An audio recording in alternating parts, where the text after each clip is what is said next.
Ladies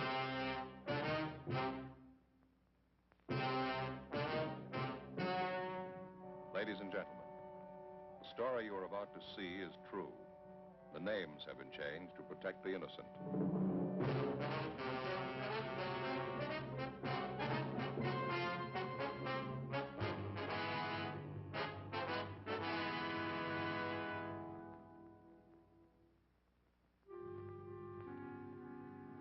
This is the city. 2 million people, almost 1 million kids. The people have tried to plan for them.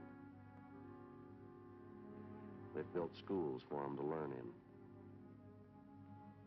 beaches and parks for them to play in. Most of the kids follow the course as planned. A few of them get lost on the way. When they do, it makes trouble for me. I'm a cop.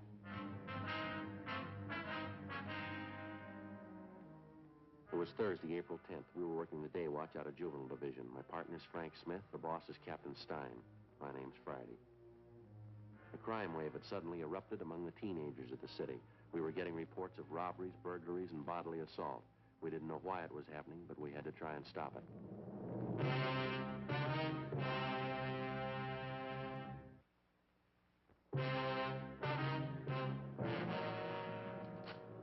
Frank? Yeah, Joe. Got a call in West Fremont. Same neighborhood we had trouble Monday night? Yeah, sounds like it might be the same gang, too. Those kids are sure moving fast. Yeah, did you leave the note for Simmons? Mm-hmm. All set. What is it this time? Movie theater on West Fremont, small neighborhood house. Mm-hmm. They had a crowd of 15 or 20 kids in there today, mixed group, boys and girls. For no reason at all, they started to tear the place up. They do much damage? Well, we can see when we get there. They told me on the phone, theater manager tried to quiet the kids down. Half a dozen boys piled all over him. One of them pulled a knife. They tore up a couple of seats, moved out into the lobby, smashed mirrors, lamps, beat up one of the ushers. Lousy little punks that give a right arm to know how this thing got started. We never had much trouble from the kids in that neighborhood out there, Joe. Not until this last month. They seem to be going crazy. It's not getting any better. Burglaries, car thefts, wrecking property. Somebody's going to come out on the short end if it keeps up. It's got to happen. Well, maybe it already has, Frank. When they were ripping up that theater lobby today, one kid got hurt. What happened? 14-year-old boy. In the mix-up, he got shoved through a display case, plate glass. Cut up pretty bad. On his eyes. I'm not sure he's going to see again. In police work, the standard law of cause and effect works like it does for everything else. When a crime's committed, there's a cause behind it. There's a reason for it. And when a group of normally well-behaved kids in an average residential neighborhood start running wild, there's got to be a reason for that, too. A month before, a rash of auto thefts, petty stealing, and public disturbances had broken out suddenly in this particular neighborhood. All of the incidents were traced directly to the teenagers in the area. Why the kids had suddenly decided to run wild, we didn't know, but the amount and nature of the violations kept getting more serious. Juveniles who'd previously been picked up for petty thefts and placed on probation were now being brought in on charges of burglary. Auto thefts in the area had jumped 20%. Misconduct and drunk charges against the teenagers, girls and boys alike, increased by the week. We had a fair idea what the root of all the trouble was. So far, we hadn't been able to trace it. 3:07 p.m. We got to the neighborhood movie theater on West Fremont and we went inside. The lobby was a shambles. A new show had just started. The manager of the theater met us in the lobby, a Mr. Clyde Barton. Got the best of me, Sergeant. I don't know what to make of it. Just look at that wreck. You'd think they were a bunch of savages. Do you have any idea at all what started them off, Mr. Barton? No idea in the world. A bunch of them came in about 2 o'clock today. Boys and girls both. They sat in front and watched the picture for a while, and they started getting noisy. Did you recognize the kids? I mean, are they from the neighborhood here? Sure, I know who they are. I say they started to make trouble down front, kicking the back of the seats and yelling around.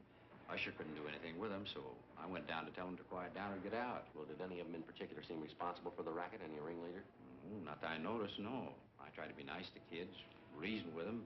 They just wouldn't have it. Must have been almost 24 of them. When they wouldn't behave, I told them to leave. I'd give them their money back. What'd they do? Got real foul-mouthed. 1 or 2 of the girls, too. Some of the language I wouldn't even use at a stag party.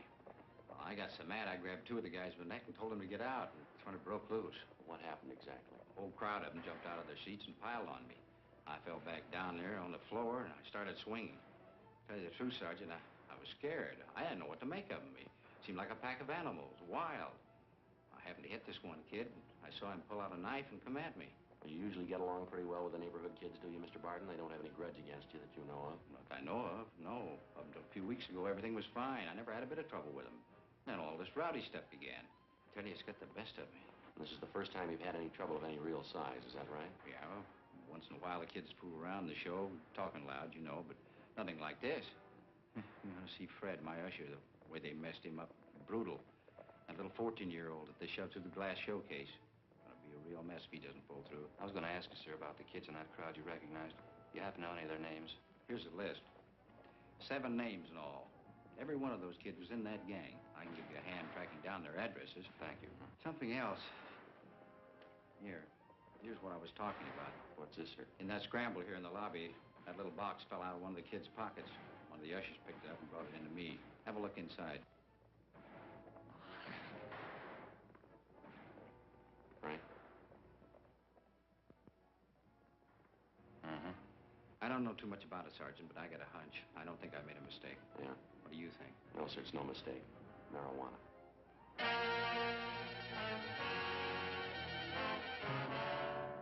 We finished interviewing the theater manager, Clyde Barton, and then we talked to the usher, Donald Masters, who recovered the small box containing the marijuana from the floor of the lobby. He told us he recognized the young fellow who dropped the box. He said the boy's name was Harold Everson, one of the names which appeared on the list which the theater manager, Mr. Barton, had given us. 7:45 p.m. Frank and I located the Everson boys' home. It was a 2-story frame, colonial-style house in a better-than-average section of the city. The boy's father answered the door, a Harold Everson Sr. We told him what we wanted. We were about to sit down and eat. You have to make routine calls at dinner time? Not a routine call, Mr. Everson. We'd like to see your son if he's home. Harry, what do you have to see him about? Do you have any idea where your boy spent his time today after school? Well, he said he was going down to the gym, play a little basketball. Then he was going to the library. It's school night. He had studying to do. I think maybe you ought to keep a closer check on your son, sir. That's not the way we get it. What are you getting at? I trust my boy. He said he was going to the gym and then to the library. Got no reason to lie about it. Well, they had a minor riot at a neighborhood movie down in West Fremont today, sir. A gang of high school kids ran wild and wrecked the place. What's that got to do with Harry? Well, a couple of people recognized him among the gang of kids. They say he did his share of wrecking along with the rest of them. Well, it couldn't be. It's a lie. Harry didn't go to the show today. Told me when he got home, he even had his books with him. He spent the afternoon at the library. I'd like to have you take a look at this, Mr. Everson. This box here, would you recognize that at all? Well, yeah. Same kind of box my stomach pills come in. Got a little acid condition in my stomach. I take these pills for it. What's all this have to do with Harry? Open the box, Mr. Everson. I don't get it. What is this stuff? Someone saw your son drop the box in the lobby of that theater today. The box contains what appears to be marijuana. Well, that's stupid. It couldn't be right. I haven't got that kind of boy. I know it isn't right. Do you mind if we talk to your son? Maybe he can explain it for us. Just a minute. I'll get him down here. Have a chair if you like. Thank you. Sure a nice place, huh, Joe? Yeah, beautiful furniture, isn't it? Nothing like period furniture. Never goes out of date. Be in style 10 years from today. Mm-hmm. We better be sure and tag by Georgia Street Hospital on the way back, see how that kid's doing, the one who was hurt at the show. Oh, yeah. Officers, this is my son, Harry. Hello, Harry. Hello. Hi, Harry. Harry just told me, officers, he doesn't know what this is all about. He was at the library, like I said. Well, sure. I was there till they closed. Somebody made a mistake. I wasn't at the show today. You know Mr. Barton, Harry, the man who runs the theater? Yeah, I know him. Why? He swears you were there today, so does one of the ushers. Who? By the name of Donald Masters. He says he knows you pretty well. I don't know any Donald Masters. We go to the same high school together, son. You're in the same class. I told you I don't know any Donald Masters. What about this, Harry? Huh? Would you recognize this? No. What is it, Harry? What's wrong with you? Nothing. I don't know whose it is. It's not mine. Well, it was lost in the lobby of the theater today. Masters says he saw you drop it. He's lying. I hate the kid's guts anyway. He's lying. Thought you said you didn't know him, son. What are you shaking for? What kind of story are you trying to tell? I didn't mean it, Dad. The kid got this stuff for me. I didn't mean to get it. I didn't mean to, Dad. It's beginning to look like I'm the dunce of the family, huh? Take it easy, Mr. Everson. You liar, Harry. The kid got this stuff for me, Dad. It's the truth. I didn't buy it. You want him downtown, officers? Afraid so, Mr. Everson. I'd like to have you come with him. Go get dressed. Go back to your room and get your clothes on. Okay, Dad. I can't believe it. My own boy using marijuana. Can't tell you how I feel. Afraid there's going to be more folks feeling the same way before this is all cleaned up. But it'd be different if Harry didn't have a chance. A good home, good training. Boys had the best I could give him. Yes, sir. It's the last thing in the world I thought could happen. I never even thought about it. I never entered my mind. Yes, sir. Same for my wife. We never even worried about it. Neither one of us. Maybe that's why it happened.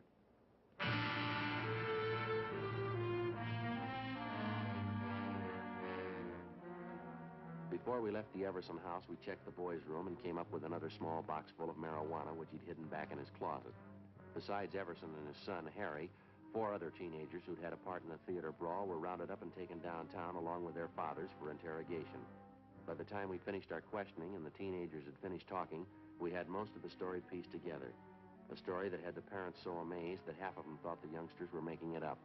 The pattern was familiar enough for us to know that they were telling the truth. Almost 2 months before, word had gone around among the teenagers in the neighborhood that marijuana, along with various stimulating drugs, was to be had easily and in quantity for anybody who wanted them.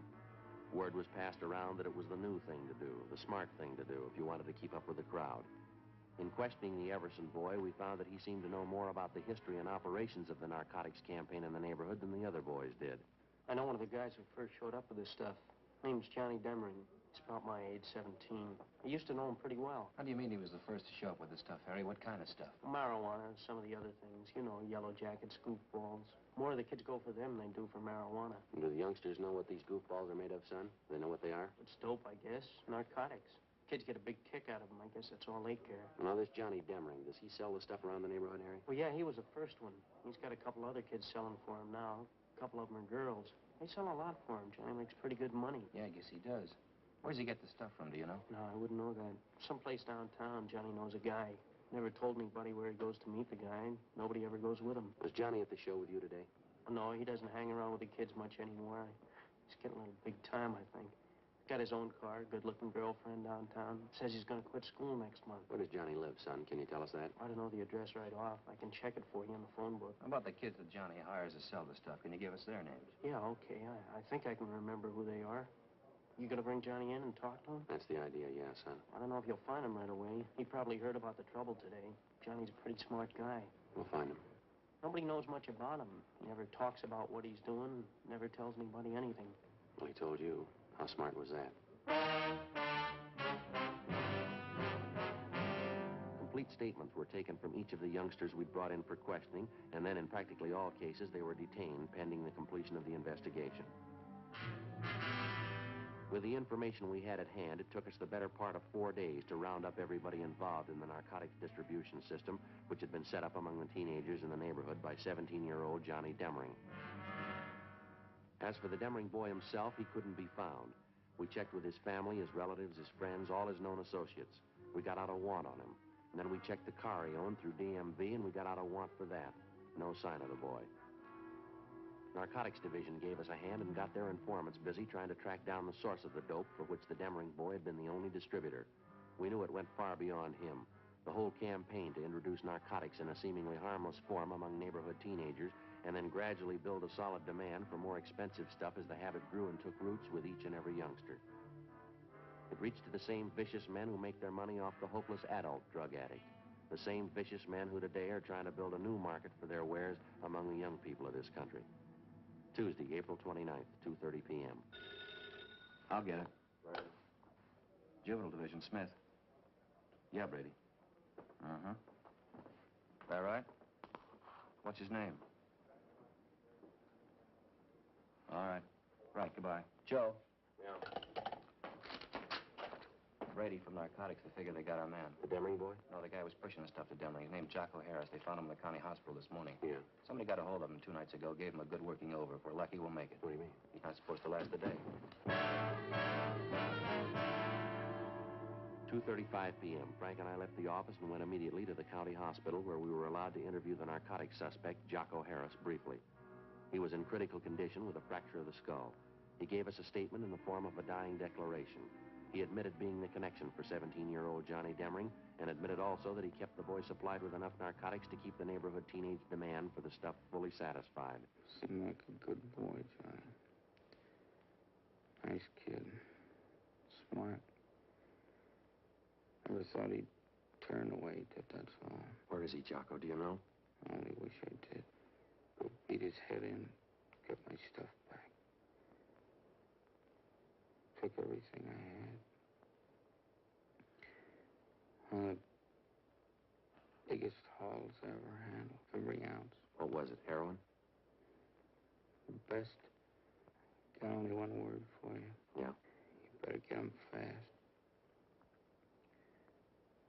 He's got enough H to start a war.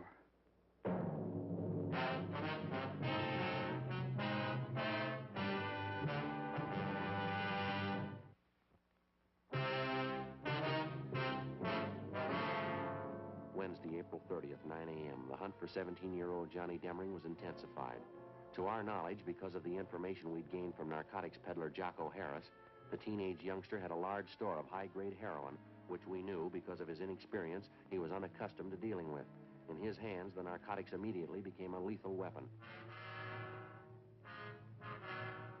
We knew that Johnny Demring had only one market to deal in, only one type of customer he was acquainted with, the teenager. In previous transactions, we knew the youngsters received only a low-grade type of narcotic, highly diluted. We knew that if Demring succeeded in dispensing the highly concentrated store he had on hand, and the juvenile customers he served tried it on themselves, it would very likely result in death. 11 a.m. Wednesday. Despite all our efforts, Johnny Demring and the store of high-grade narcotics which he'd hijacked from Jocko Harris were still missing. Wednesday, 12 noon, we began rechecking every one of the possible sources that might lead us to the suspect. One of them was the boy's mother, a Mrs. Frances Demring. We talked to her at her work. She was employed as a multigraph operator in the mailing department of a large downtown department store. Not since the last time you talked to me, officer. I haven't heard a word from my boy, nothing at all.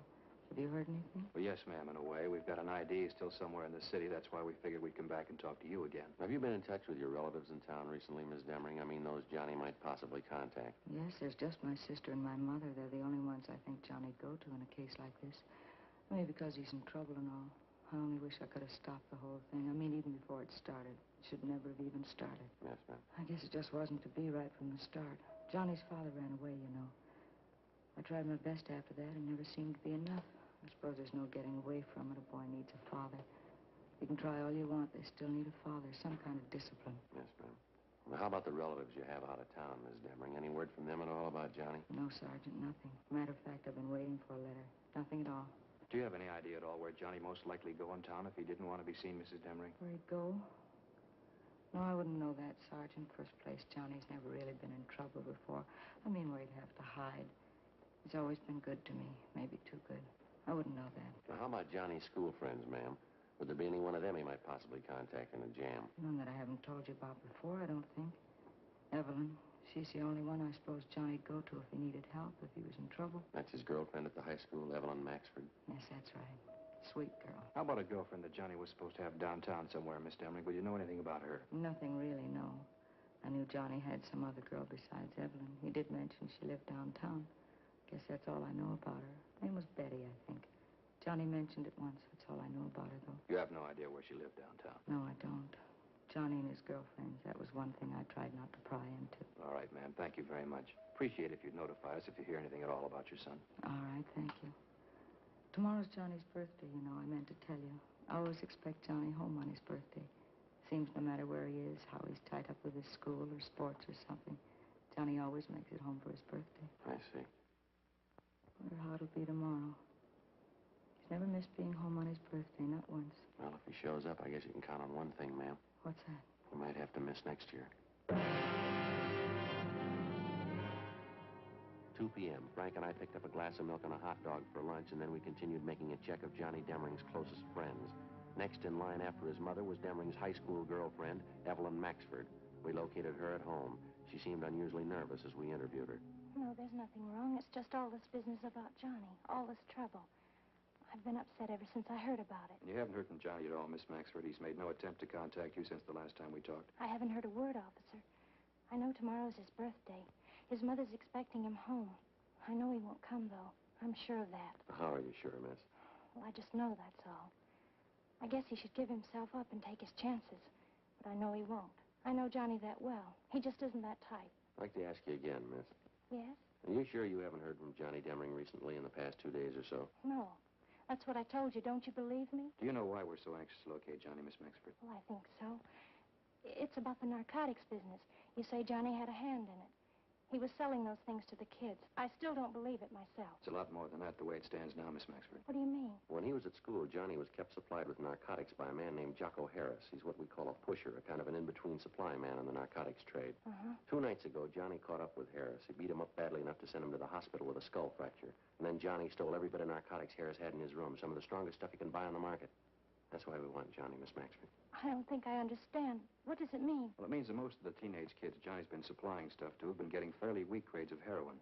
If he gets some of this stuff to them and the kids start taking it, might prove too strong for them. If they take too much of it, it could kill them outright. Oh, no. Now you see what we're up against. We've got to find that boy, and we've got to find him soon. Couldn't you talk to his mother?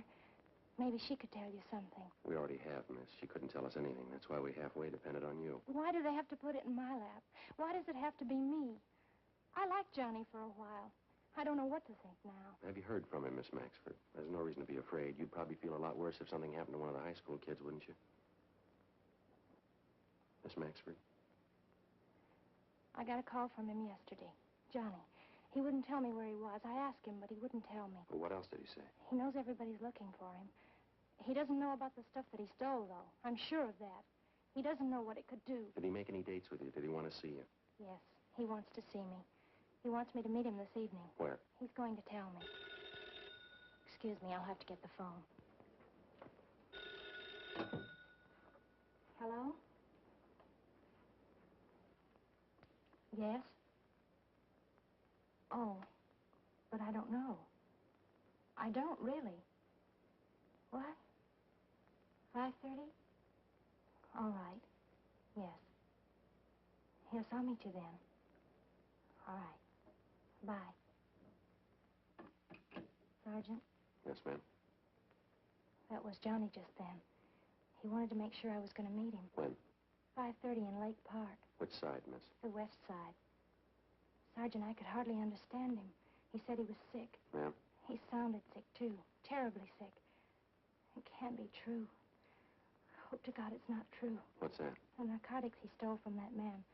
You say they were powerful? Yes, ma'am, we did. Johnny's been taking them for 2 days.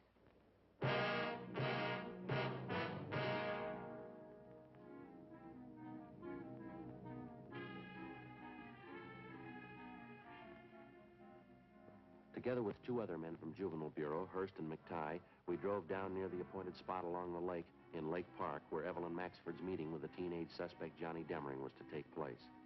We staked out at a reasonable distance, and Miss Maxford went ahead to the meeting spot. As far as we could see, there was no sign of Demering. Someone on the opposite side of the lake was playing a phonograph. The music came over faintly across the water. We watched the Maxford girl make her way up the path into the park.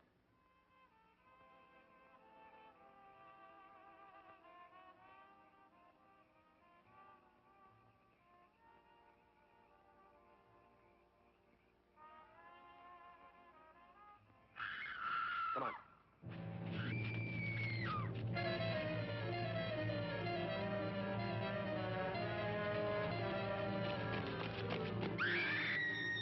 We ran all the way as fast as we could get there. When we got close enough, we found out the reason for the scream.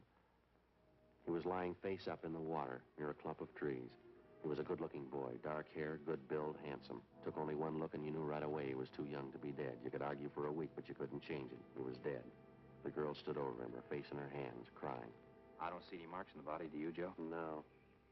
Looks like an overdose, doesn't it? Yeah.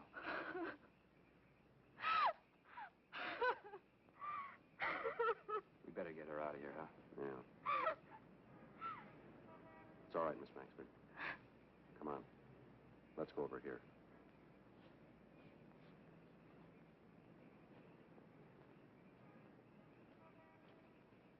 We'll have one of the other officers take you home. We can take care of what has to be done here.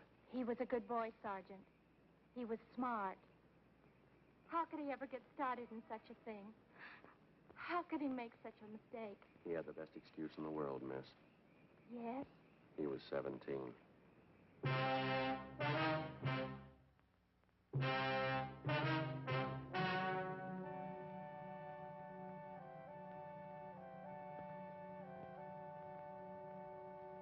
On May 2nd, a coroner's inquest was held at the County Morgue, Hall of Justice, City and County of Los Angeles, State of California. In a moment, the results of that inquest.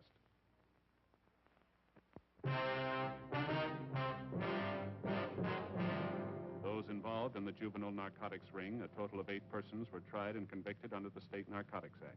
They received sentences as prescribed by law and are now serving their terms in the State Penitentiary, San Quentin, California.